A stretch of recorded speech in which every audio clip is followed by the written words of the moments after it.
देशामधलं तिसऱ्यांदा सन्माननीय पंतप्रधान नरेंद्रभाई मोदी यांचं सरकार राज्यामधलं 288 पैकी 228 आमदार निवडून येऊन आलेलं सरकार, लाडक्या बहिणींचा आशीर्वाद, आज ट्रेन आता पुढं आपल्याला या ठिकाणी चाललेला दिसतोय आणि मला खात्री आहे की 81 पैकी 65च्या वरती जागा या ठिकाणी महायुतीला मिळतील आणि या कोल्हापूर महापालिकेमध्ये सत्तांतरण होऊन मतदारांनी विकासाच्या बाजूने कौल दिलेला असं मला वाटतंय. दादा, काय वाटतंय आज मतदानाच्या दिवशी मतदार करणाऱ्यांच्या चेहऱ्यावरचा भाव तुम्हाला काय सांगतो?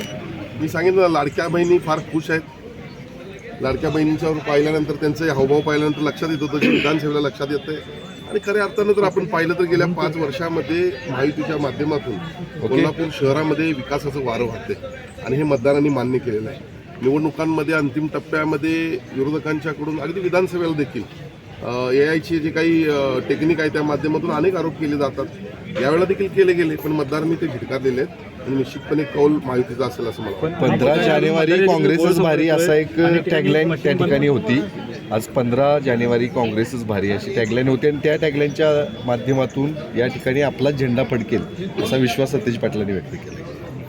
1947 साली देशाला स्वातंत्र्य मिळालं आणि 2014 पर्यंत गरिबी हटवावी ही देखील त्यांची टॅगलाईन होती. गरिबी कधी हटवली नाही आणि त्यामुळे आता त्यांच्यावर लोकांचा विश्वास राहिलेला नाही आहे. कोल्हापूरसह राज्यामध्ये 29 महानगरपालिकांमध्ये महायुती भारी असं आपल्याला दिसेल.